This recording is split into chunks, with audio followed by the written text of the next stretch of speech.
Amigos y amigas, muy buenas noches. Bienvenidos a un nuevo programa de Entre Líneas. Soy Emilio Domínguez y conduzco este espacio con pluralidad, responsabilidad, que es lo que caracteriza a Informe C, medio digital y alternativo. Nos pueden seguir en nuestras cuentas de Twitter y Facebook. También recuerden suscribirse a nuestro canal de YouTube. Esta noche tengo el gusto de conversar con Jessica Jaramillo. Ella es abogada, activista política, fue impulsora del proceso de remoción del exalcalde Jorge Yunda y ahora es precandidata a la alcaldía de Quito. Buenas noches, Jessica, un gusto tenerte en mi programa. Hola Emilio, muchas gracias por la invitación. Es un gusto para mí poder compartir contigo. El gusto es mío.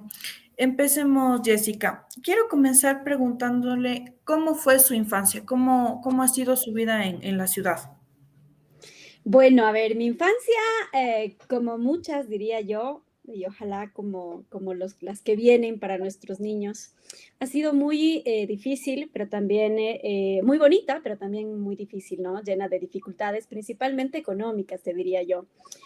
Yo vengo de una familia de clase media. Mi mamá es maestra.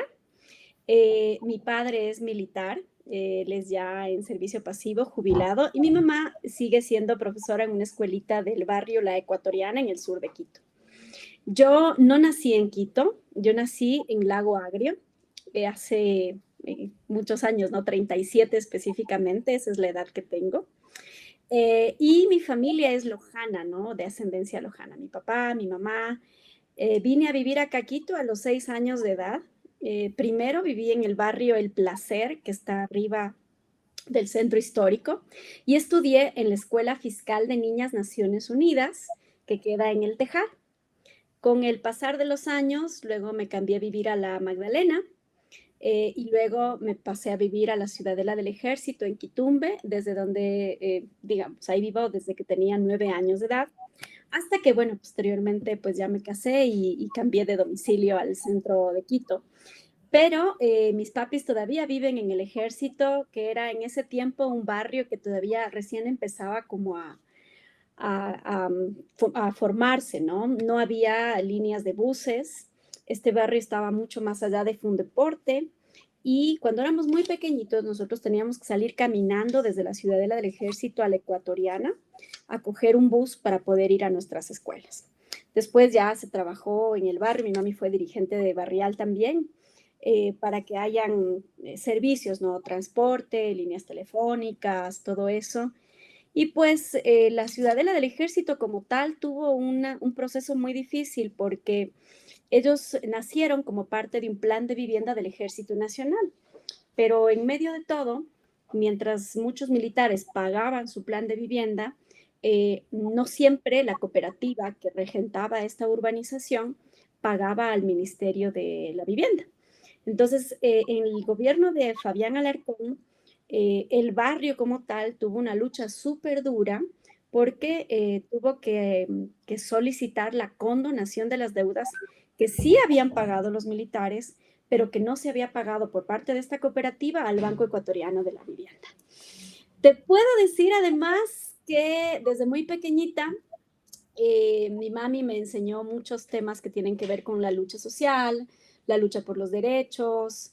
Siempre, desde muy pequeña, he estado en concursos de oratoria, poesía, me ha gustado mucho la declamación.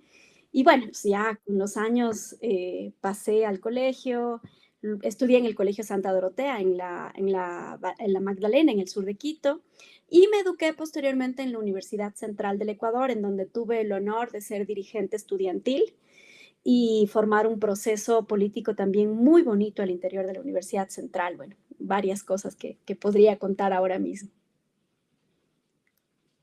¿Qué es lo que más le gusta de la ciudad? De la ciudad lo que más me gusta es el centro histórico porque yo prácticamente crecí, mi gran parte de mi niñez la pasé en el centro histórico. Y te cuento esto porque yo tenía una amiguita cuyos papás eran conserjes de uno de los museos que está justo en la calle Mejía. Entonces siempre bajamos caminando y una de las cosas que teníamos como una referencia era precisamente caminar por el centro histórico, lleno de todas estas historias, leyendas, plazas, museos, cosas muy bonitas. Pero también te quiero comentar que una de las cosas que más he hecho, además de un poco conocer la arquitectura colonial y todas estas cosas, también ha sido la posibilidad, ¿no es cierto?, de conocer un poco más de nuestra historia y de disfrutar de esos espacios. El primer lanzamiento de mi libro, que se llamó Confesiones de Eva, que es un libro de poesía feminista, y yo lo hice precisamente en el centro histórico, porque a mí me gusta mucho el centro histórico, lo hicimos en el Centro Cultural Metropolitano. La verdad es que creo que es una joya arquitectónica maravillosa, que deberíamos conservarla y que deberíamos incluso turísticamente explotarla muchísimo más de lo que actualmente no se hace, ¿no? En la ciudad. ¿Cuál es el barrio que más te gusta? Hay varios barrios que me gustan más, ¿no? No es uno solo. Me gusta mucho el barrio en el que crecí, porque era muy tranquilo. Siempre fue un barrio muy seguro. Ahora ya no tanto. Ya he tenido un poquito de delincuencia, digamos, en los últimos meses. Mis papis siguen viviendo ahí, pero sí, siempre me gustó el barrio en el que crecí porque yo todavía podía salir en la bici, llamas a la gente por el nombre, besis, vecinos, tengo amigos desde que somos muy chiquitos. Entonces eso, ese vivir en comunidad es muy bonito. Otro barrio que a mí me gusta mucho es la Magdalena, porque yo siempre salía con mis amigas del colegio, que hasta el día de hoy nos llevamos todas muy bien, y hacemos una reunión cada año, ¿no? Pero me gusta mucho precisamente porque siempre salíamos caminando desde el Colegio Santa Dorotea, pasábamos por el mercado, nos íbamos por la plaza, subíamos a la Mariscal Sucre y caminábamos hasta un sector que se llama La Mascota, que es justo en la esquina de la Rodrigo de Chávez y la Mariscal Sucre. Y ahí recién cogíamos el bus, ¿no? Pero yo creo que esos son los dos barrios que han marcado mucho mi infancia, mi vida, tanto como el centro histórico, que lo disfruto muchísimo, ¿no? Hoy vivo en otro barrio de Quito que es muy bonito, pero que lamentablemente está muy descuidado, abandonado, con mucha delincuencia, que es el sector de la Mariscal. Entrando a temas coyunturales, quiero consultarle cómo califica o cómo percibe, cómo evalúa la situación actual de la ciudad. Yo creo que Quito, no solamente hoy, sino tiene aproximadamente unos 12, 13 años de abandono. Y me refiero a esto porque la ciudad en donde yo visito cada fin de semana, recorro, camino, converso con la gente, lo primero que me dicen es, doctora, llevamos 15 años, 12 años, 10 años, 13 años que no tenemos obra pública. No es solamente el tema de las calles, me parece que también es el cuidado de los barrios. Eso no lo hay. Tampoco hay un sentimiento de identidad sobre Quito, lo cual es muy preocupante. Nosotros para un poco ir identificando este tipo de cosas, armamos este proyecto que se llamó Ciudad Capital, que es la gran agenda de ciudad, que es lo que hemos planificado y lo que estamos proponiendo a la ciudad. Y lo nombramos Ciudad Capital porque nos dimos cuenta que en un momento lo único que nos está uniendo como quiteños es el ser la capital de la República. Pero tú vas a Nayón, tú vas a los barrios como Cumbres Orientales, vas a barrios como Bellavista de Calderón, vas a barrios como Toctiuco, y la gente te dice, no parece que vivimos en la capital de un gran país y no parece que vivimos en una gran metrópoli como es Quito, por la situación de descuido y de abandono que tenemos. Yo creo que le ha faltado a los alcaldes que han estado, les ha faltado mucho amor por la ciudad y se han dejado llevar, y creo que es importante señalarlo, que esta ciudad está administrada por intereses oscuros que lo único que han hecho es llevarse todo lo que pueden del presupuesto municipal y no ha habido una sola persona honesta en estos 12 o 13 años, ni siquiera un concejal honesto que haya dicho basta de que la ciudad se encuentre en esta condición. Por lo que para nosotros es indispensable que inauguremos este 2023 una nueva era en Quito, encabezada por gente honesta, gente que no tenga mancha alguna y sobre todo gente que toda su vida se haya caracterizado por un afán de servicio, pero también de tener mucha honestidad, muchos valores, mucha rectitud.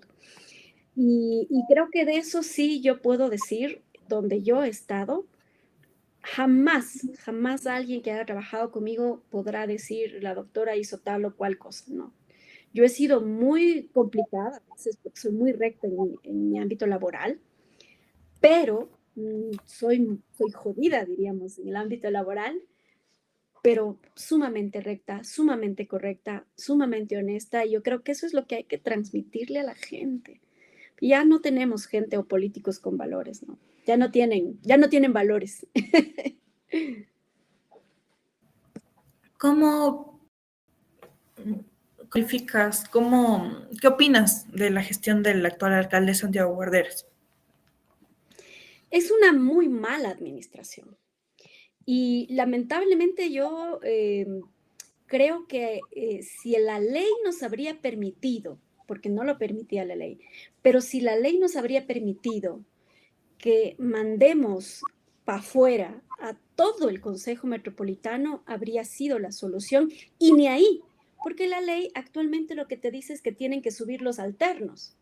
Y la calidad de representación política que tenemos en la capital de la República es vergonzosa. Esta gente que está ahí sentada no representa a los distritos, no representa a los quiteños y a los chagras que hacemos Quito, porque yo soy chagra, igual que muchos, y no nos representan porque no están trabajando por nuestros intereses, están trabajando por intereses propios. ¿Qué significa esto? Significa que lamentablemente no solamente este consejo, sino todos los anteriores, al haber sido parte de las empresas públicas, jamás se dedicaron a autofiscalizarse. Porque si eran miembros de los directorios de las empresas y hacían algún chanchullo por ahí, nunca se iban a autofiscalizar a sí mismos. Entonces, yo creo que ese es el momento en que hay que cambiar. El Código Orgánico de Ordenamiento Territorial, Autonomía y Descentralización te dice claramente que los concejales tienen que dedicarse a legislar y fiscalizar. No tienen por qué ser parte de empresas públicas. El municipio actualmente tiene la urgencia de una reforma, una reestructura administrativa y financiera y una evaluación de cada una de las instituciones. Hay empresas públicas que no sirven y que tienen que eliminarse.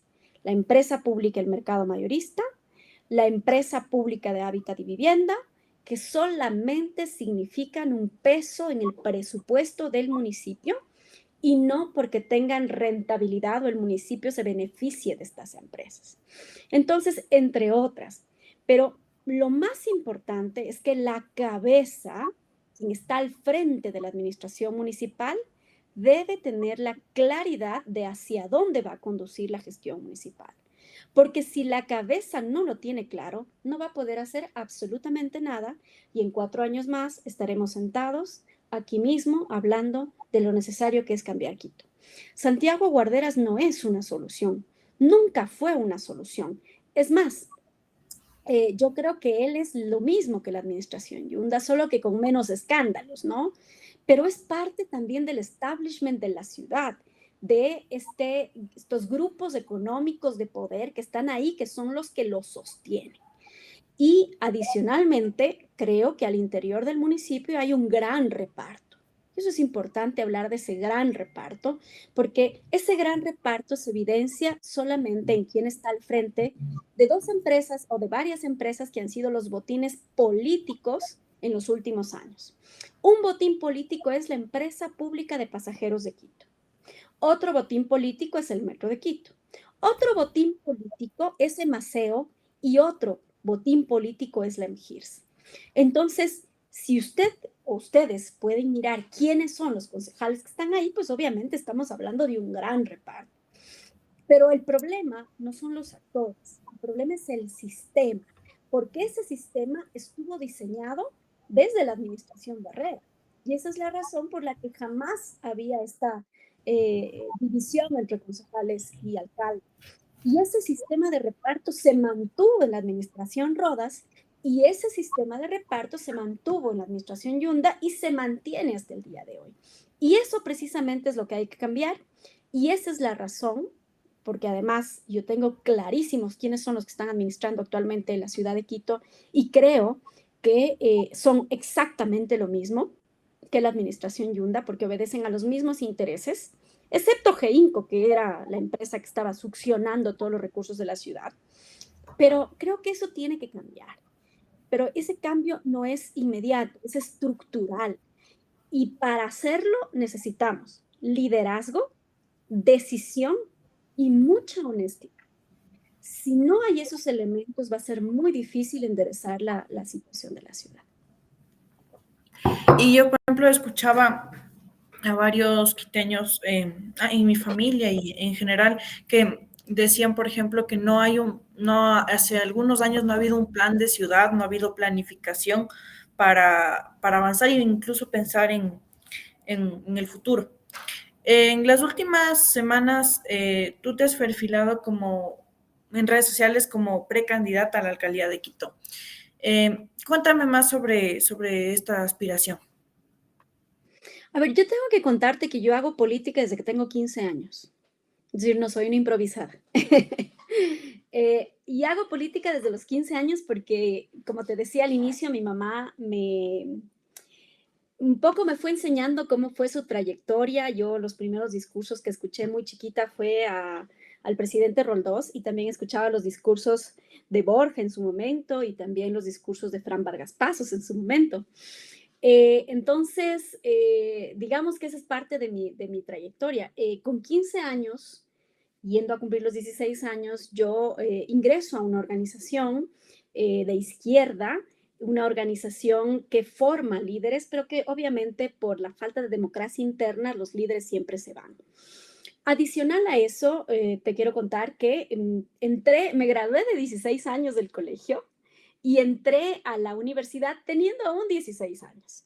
Y ahí empecé un proceso político bien interesante en donde en la Universidad Central del Ecuador, en la Escuela de Derecho, nosotros hicimos un proceso de unificación de varios movimientos políticos de jóvenes para ir contra el establishment, contra el statu quo de ese momento de la universidad. Y logramos ganar una asociación Escuela de Derecho, luego nos robaron las urnas, yo fui candidata, yo he sido la primera mujer candidata a la presidencia de la Asociación Escuela de Derecho en muchísimos años. Y tenía compañeras mujeres que me decían, no, Jessie, ese no es un espacio para las mujeres. Y decía, ¿por qué? Y ahora me dicen lo mismo, no, es que una mujer, no. A las mujeres siempre nos subestiman, pero eso en lugar de ser un problema, yo diría que es una cuestión que nos juega a favor, más bien. Y te podría decir además que esa es parte de mi formación.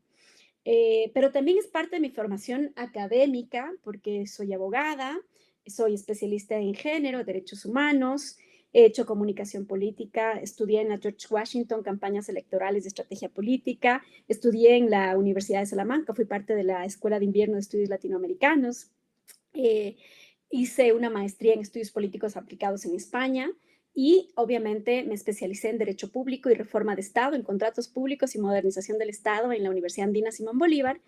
Y he trabajado muy de cerca los temas locales. Por ejemplo, en el 2016 publiqué un libro con la Universidad Andina y el CEP que se llama Presupuesto Participativo y Participación Ciudadana, que tiene que ver efectivamente con la herramienta tanto del presupuesto público como la herramienta de la planificación, que es esencial.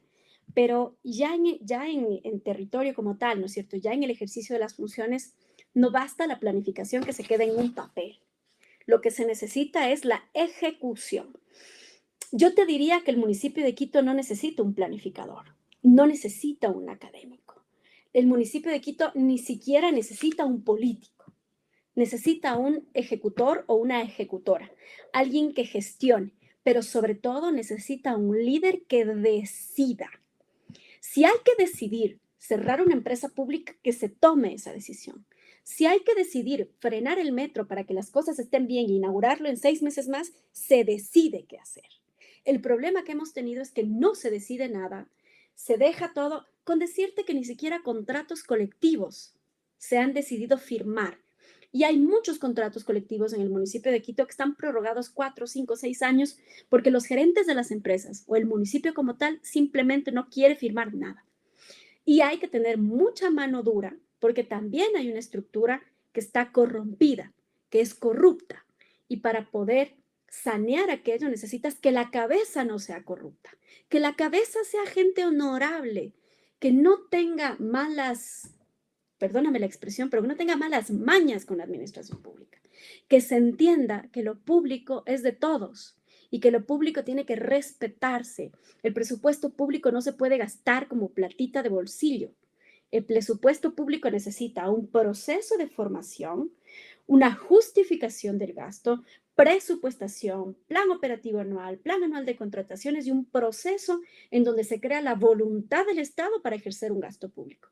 Y ese gasto solo tiene un fin, que es el fin del Estado, que es precisamente el del bien común. Es decir, si yo hago una obra pública, esa obra tiene que servir a la gente y no servirme a mí, que es lo que finalmente es lo que ha pasado en los últimos años. Entonces, con esa claridad se tienen que tratar los temas del Estado, con esa claridad y con esa responsabilidad que lamentablemente no la hemos visto y perdóname, pero que yo tampoco lo veo ahora. ¿Con qué organizaciones políticas ha conversado para participar o armar algún tipo de alianza en las próximas elecciones? Hemos conversado con varias organizaciones, principalmente con movimientos independientes. Yo particularmente tengo una estructura propia que la hemos venido trabajando durante algunos años. Esta estructura tiene muchísima fuerza en el sur de Quito, porque además soy del sur de Quito, y también hemos empezado a ampliar la estructura en parroquias, hemos empezado por las parroquias y hemos también dado buenos pasos hacia el norte de la ciudad. Entonces, yo soy una mujer de procesos.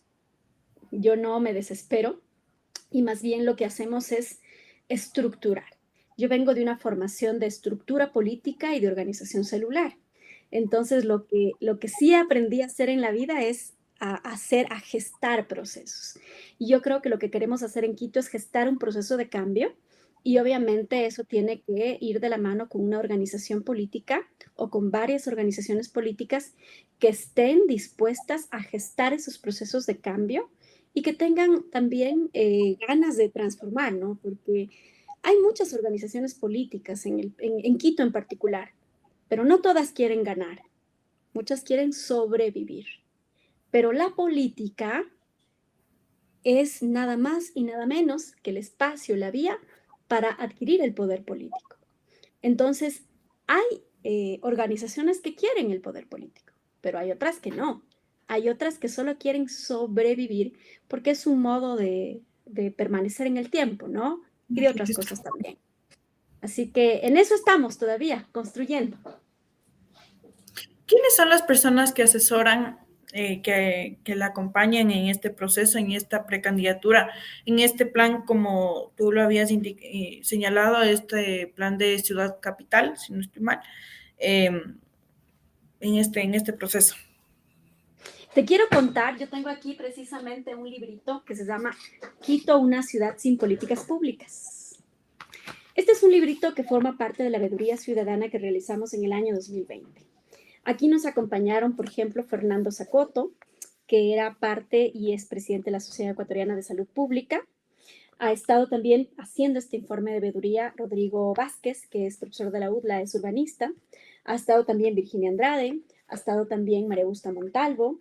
Y en el ámbito de seguridad he recibido el apoyo antes de que llegue a ser viceministro de Seguridad, de Max Campos. Hemos conversado también con varios funcionarios metropolitanos, porque a los buenos funcionarios hay que escucharlos, porque saben también cuáles son las ventajas, ¿no es cierto?, las desventajas del sistema. Entonces, algunos de los nombres que hemos conversado, tengo el apoyo permanente de Blasco Peña Herrera Solá, que es quien de alguna manera también ha ido un poco involucrándose en los temas económicos, que es, digamos, una de las prioridades también de nuestra política económica y de lo que vamos a proponer como política económica. Bueno, tenemos un sinfín de nombres con los que podemos empezar a trabajar precisamente el proyecto de ciudad. Pero sobre todo, nosotros ya armamos el año anterior, armamos 4 grandes talleres. armamos talleres que tienen que ver en 4 temas. El primer tema es la seguridad ciudadana y ahí invitamos a varios técnicos para que nos acompañen. En el segundo taller hablamos incluso de movilidad con especialistas. Ahí nos acompañó el actual presidente del Observatorio de Movilidad. Hablamos también de temas económicos. Ahí estuvo María Fernanda León, que es de la Asociación Ecuatoriana de Venta Directa. Hemos conversado con María Fernanda Garcés, que es parte también de estas iniciativas, y entre otros actores de estos sectores, ¿no?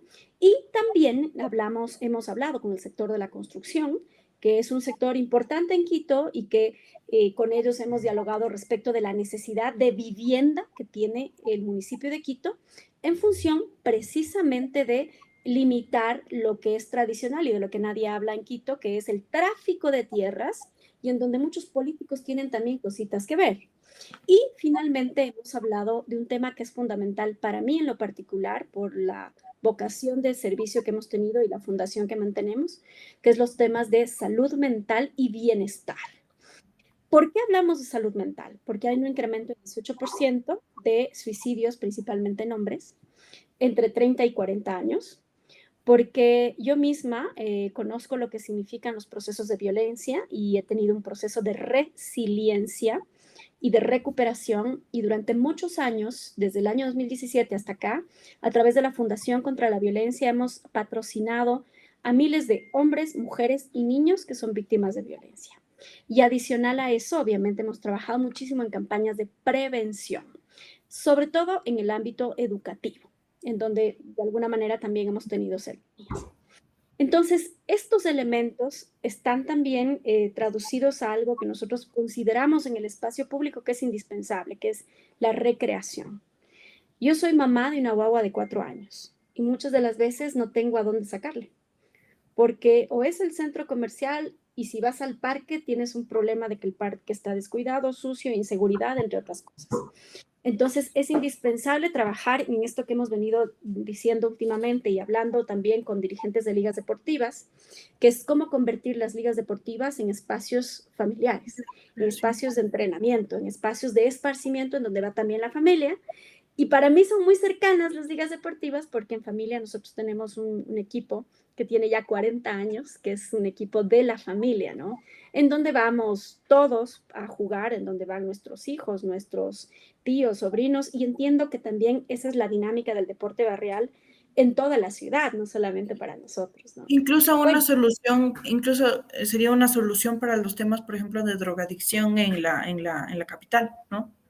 así es, pero esos temas que también tienen que abordarse, tienen que hacérselo desde el enfoque técnico, de salud pública.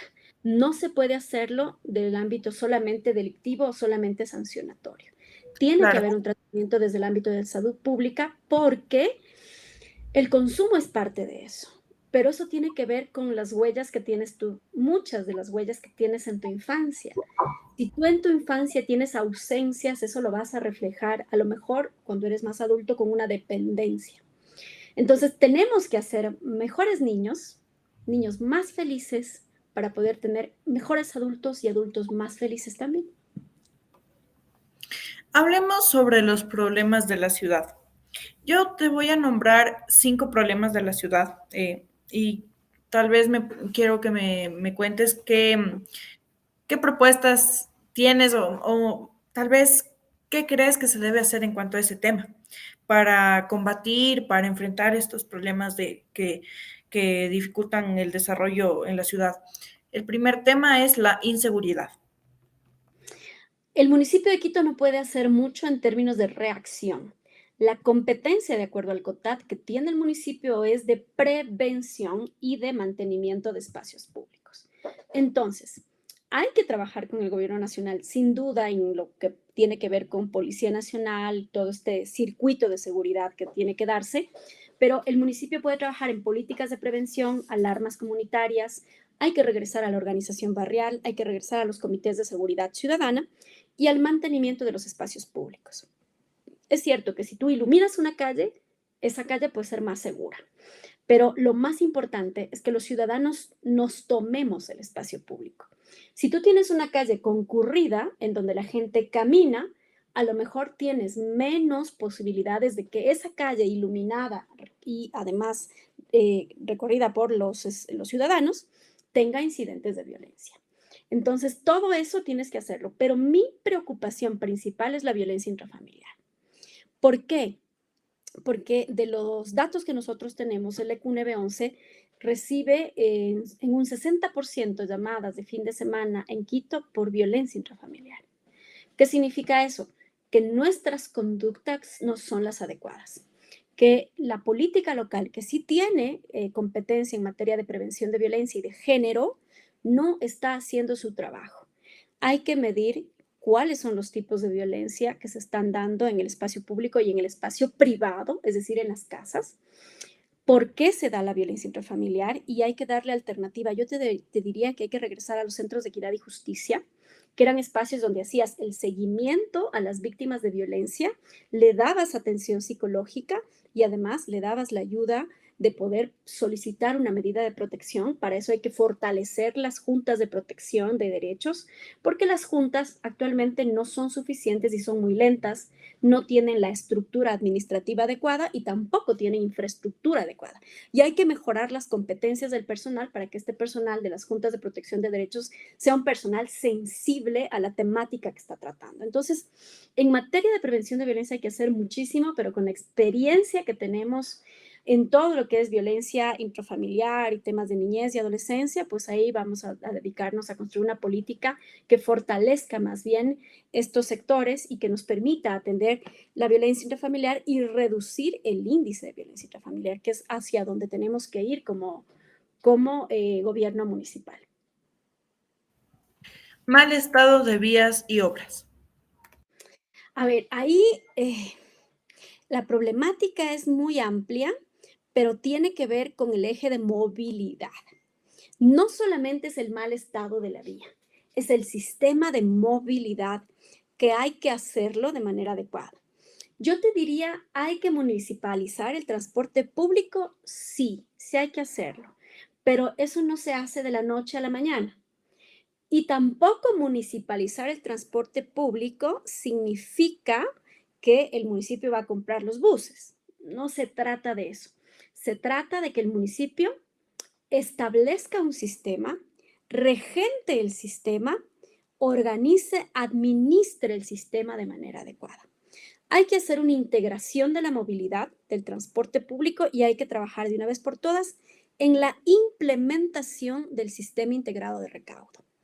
Pero tenemos un grave problema y es que la vialidad, ¿no es cierto?, que va de la mano con la movilidad, se ha dedicado a tener puntos aislados de la ciudad. Y entonces, en donde tenemos los grandes corredores de transporte, tenemos prácticamente áreas abandonadas de la ciudad, que esto incide en la delincuencia también y en la inseguridad. Tenemos que reorganizar aquello para priorizar el transporte público. Mejorando el transporte público, se puede reducir el índice del transporte privado. Ahora, para ello, ¿qué tenemos que hacer? Todo esto articularlo a esa gran columna vertebral que es el Metro de Quito y sobre el cual tenemos que hablar mucho, pero hay que auditar mucho más porque hay graves problemas en aquello. Ahora bien, en el tema de vialidad, ¿qué te diría yo? Hay que hacer todo una reestructura de la empresa de movilidad y obra pública porque se supone que esta es la empresa que tiene que dedicarse a aquello. Y entonces yo te diría, al menos el porcentaje del 30% tiene que dedicarse específicamente a la vialidad para hacer de una sola vez no solamente la capa asfáltica, sino que hay que hacer en algunas calles intervenciones. Para eso se necesitan estudios técnicos actualizados y una vez que estén los estudios técnicos, que yo conozco que ya en algunos casos los están haciendo, pero una vez que estén estos estudios técnicos actualizados, se pueda empezar no el rebacheo, no solamente una capa fina asfáltica, sino que verdadera intervención en varias vías, sobre todo en las vías grandes de la ciudad. ¿Para eso se necesitan recursos? Sí, pero hay que optimizar los recursos. Hay que cambiar la relación actual del presupuesto municipal. El presupuesto, obviamente, hoy apenas el 32% lo gastas en obra pública. El resto se gasta en temas administrativos, deuda pública, mantenimiento de edificios, monumentos, contratos ocasionales, entre otros. y obviamente el pago de salarios. Entonces tienes que cambiar esa lógica, pero eso depende de la planificación, depende de la autoridad y cómo la autoridad presenta el presupuesto municipal. Que tienes que tener fuentes de inversión pública, obviamente, fuentes de ingresos para el presupuesto municipal, obviamente. Para eso hay otras estrategias y también para varias cosas. Tienes también los multilaterales e incluso hay créditos no reembolsables para gobiernos locales para la modernización del municipio de Quito. Y también parte de la estructura, ¿no? Creo, tengo entendido que hay Secretaría de Movilidad, hay Empresa de Movilidad y también aparte la Agencia de Tránsito. Mira, actualmente estas funcionan de manera separada. ¿Cuál es la lógica? La lógica debería ser que las secretarías en general son las rectoras de la política pública y las empresas públicas son las ejecutoras. Bueno, hoy no funciona así. La AMT hace lo que le da la gana, el Metro de Quito lo que le da la gana, la empresa de pasajeros, que es un gran botín político, yo diría una empresa que también debe desaparecer y debe unificarse con una sola empresa de movilidad o un solo espacio de movilidad o una sola entidad que pueda regentarlas, ¿no es cierto? También obviamente hay que hacer allí una intervención, ¿no? Esa es gran parte del problema del municipio de Quito, que las empresas públicas creen que son islas aparte y tienen su propia planificación, no le hacen caso a la secretaría. Todo eso hay que evaluar. Por eso yo te decía que no hay que olvidar las grandes líneas que nosotros estamos trazando sobre el tema del municipio de Quito, porque lo principal es la reestructura administrativa y la evaluación de instituciones. Eso es básico para poder administrar. Para poder administrar lo público, primero hay que conocer, saber qué se tiene, saber qué se necesita y qué más o qué está de más y qué necesitamos adicional, ¿no? Volviendo, ¿qué propones? ¿Qué crees que se debe hacer en cuanto al comercio formal? A ver, yo fui directora de mercados. Entonces, te puedo decir que conozco muy bien las dos ordenanzas, las 253, las 258, me parece que es, y la 253, ¿no es cierto? Se supone que en el ámbito del comercio informal te dice la ordenanza que todo lo que era regularización del comercio informal tenía que hacerse hasta el año 2013. Pero el municipio de Quito, porque también ahí hay gente buena, gente que necesita trabajar, y hay lo otro. Hay gente que explota y te hipoteca o te vende o te alquila un pedazo de la vereda. La primera es entrar a combatir las mafias que hay al interior, porque eso es importante decir que hay mafias, y lo otro es darle dignidad a la gente. Tanto a la gente que está en el ámbito de la informalidad, que hay que establecer nuevamente acuerdos con ciertos sectores, no con los dirigentes mafiosos, sino con los verdaderos dirigentes, con gente que realmente necesita, porque el que sale a la calle para poder llevar el pan a sus hijos. Pero muchas de las veces lo único que hacen es dejar la cédula de identidad al contrabandista para decirle, me dejas tu cédula, te llevas el paquete de tabacos y cuando lo vendas en la calle, me entregas lo que vendes, te doy tu porcentaje y te devuelvo la cédula.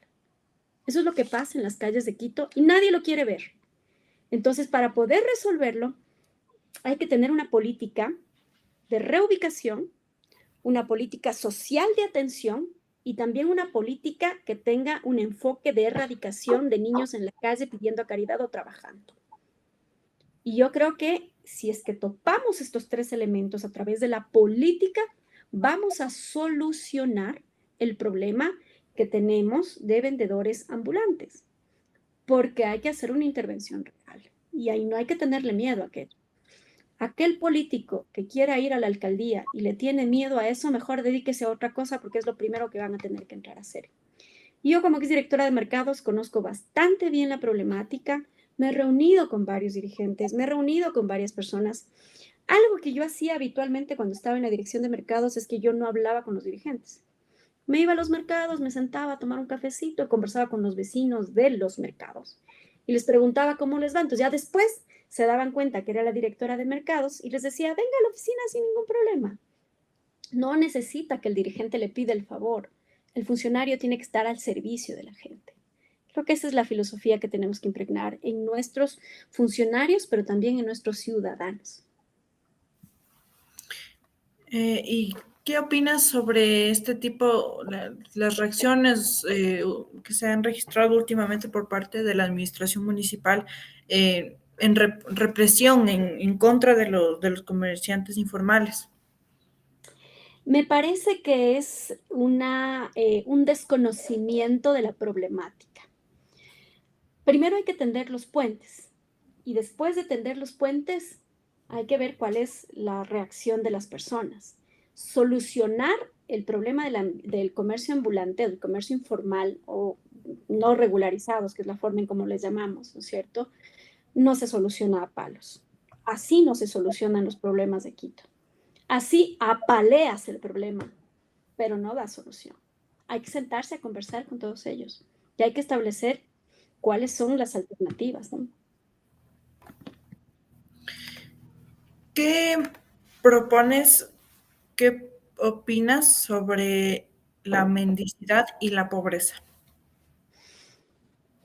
Yo te diría que la mendicidad es un sistema de explotación, sobre todo a los más vulnerables, a nuestros niños y a nuestros ancianos.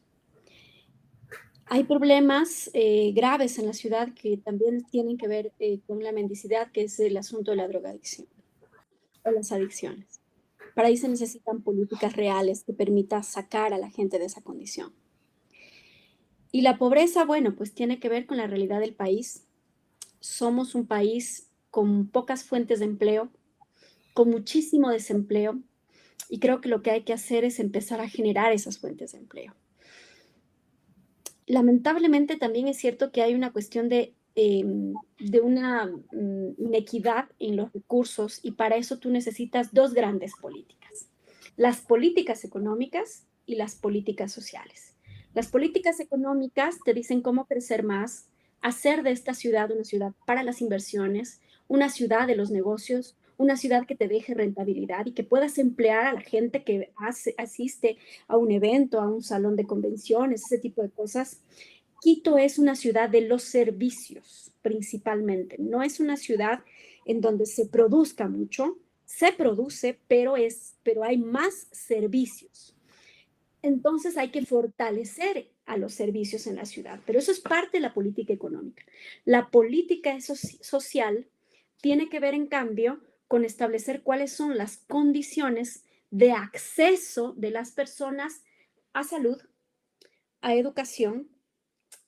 Seguridad social no es parte de nuestra competencia, pero tiene que ver con eso también, ya un poco en lo macro del Estado. Y obviamente son elementos que están orientados a reducir la pobreza. Es decir, si tú a una persona le das educación, tiene posibilidades de salir de la pobreza.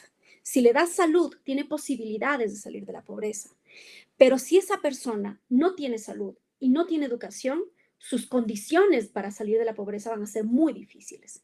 Entonces, hay que pensar en aquello. El municipio de Quito tiene un subsistema de educación municipal que se ha ido, yo diría, prácticamente desprestigiando cuando en un momento llegó a ser un sistema muy prestigioso.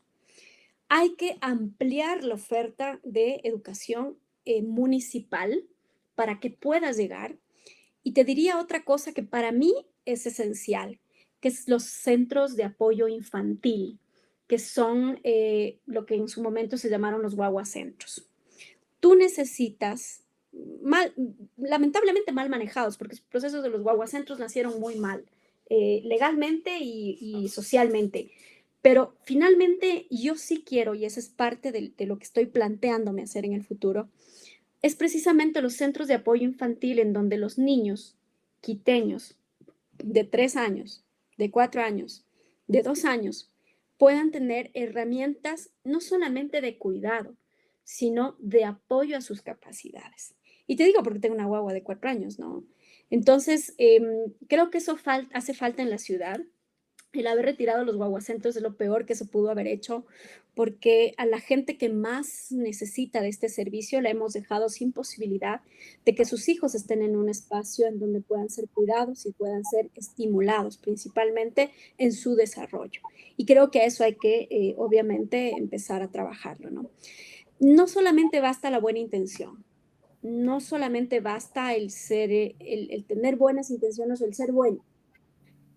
Hay que conocer lo público, hay que conocer la administración pública, hay que saber cómo funciona el presupuesto, cómo se financian los proyectos y cómo esos proyectos los hacemos sostenibles en el tiempo. El tema de la basura es otro tema importante en la ciudad. Yo creo que ahí hay que empezar a pensar realmente en una solución que transforme la basura y que pueda tener rentabilidad. Hay ciudades en el mundo que viven de las rentas de la basura. No puede ser posible que nosotros sigamos enterrando la basura.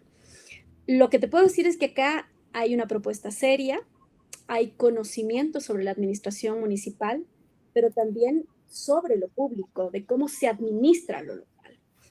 Y esto, sin duda, sí genera mayor confianza de quienes al menos han podido escuchar cuáles son o cuál es ese proyecto de ciudad en el que nosotros estamos pensando. Yo quiero una ciudad diferente, quiero una ciudad en donde podamos hacer la más segura para nosotros y nuestros hijos, pero también quiero una ciudad en donde hayan servicios, en donde los servicios sean más cercanos, en donde tú puedas moverte en un radio de 30 minutos y que no tengas que ir al centro de Quito para pagar el predial, sino que puedes hacerlo sin ningún problema en otros espacios. Si tú ves, todavía hay gente que va a las administraciones zonales o al centro de Quito a pagar el predial, cuando pueden hacerlo con otras herramientas. Es solamente un ejemplo lo que te doy, pero me parece que es importante que podamos digitalizar todos los servicios, pero para mí lo esencial es erradicar la corrupción que hay en ciertos niveles y en ciertas esferas de la administración municipal y que está enquistada ahí no solo hoy, sino hace muchos años.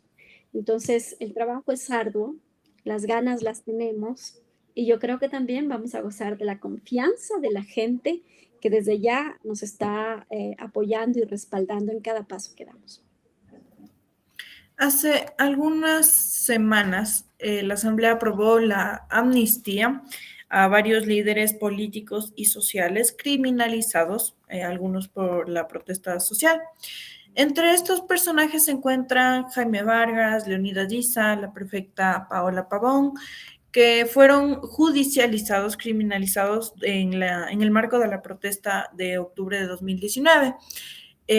Leonidas Diza y Jaime Vargas fueron procesados por la protesta y Paola Pavón por el delito de rebelión por unos tweets que había publicado.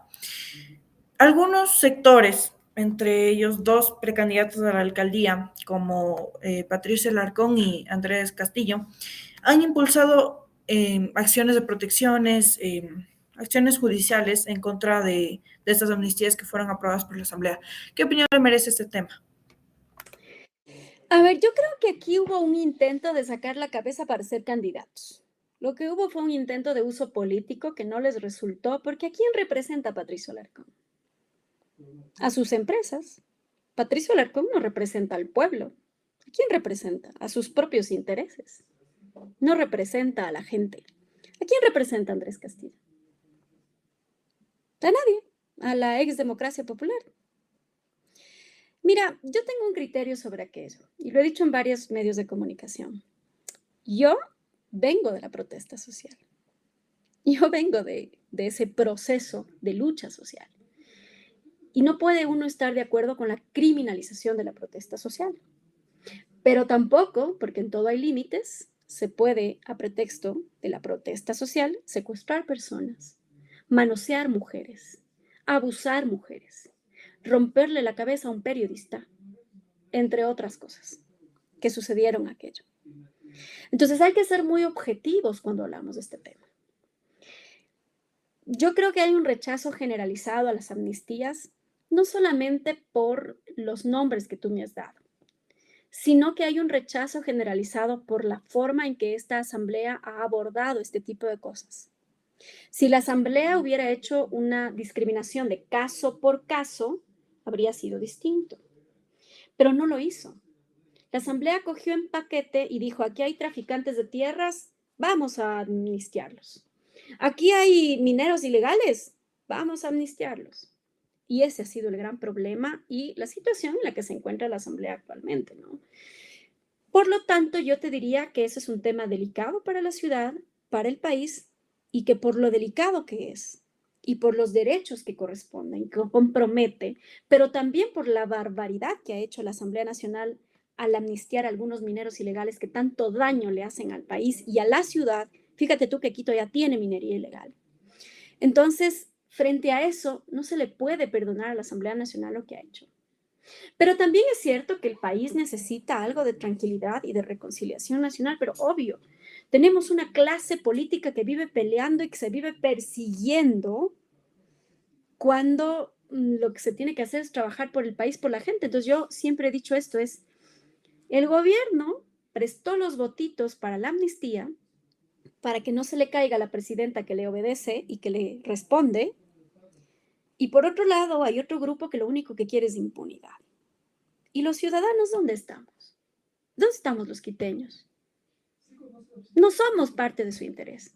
Y están los otros que quieren treparse en una camioneta y que tienen ahí algún poder político, económico, mediático que los está apoyando, pero que no representan a nadie, absolutamente a nadie. Entonces, me parece a mí que este es un tema delicado, pero que es importante tratarlo. Además, ese uso político es inadecuado, porque hubo gente que murió, hubo gente que fue atropellada, que fue a lo mejor maltratada, que fue lesionada, que sus bienes se quedaron en la nada y no es justo que vengan tres vivos y quieran sorprendernos con un uso político de este discurso. Me parece que eso es inaceptable. En un ranking de 3, ¿quién cree usted que han sido los mejores alcaldes que ha tenido la capital? Me va a tomar la lección.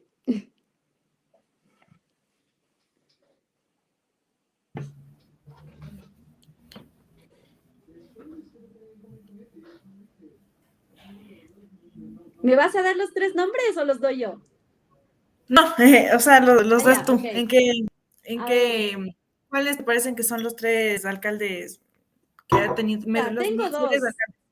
Yo Ah, te diría que Paz, Rodrigo Paz, que era un alcalde que caminaba, que salía del escritorio, que eso es lo que a mí más me gusta realmente. Yo creo que un buen alcalde tiene que salir del escritorio y estar en el territorio con la gente, caminando y diciendo, aquí hay que hacer esto, vaya, haga este rato.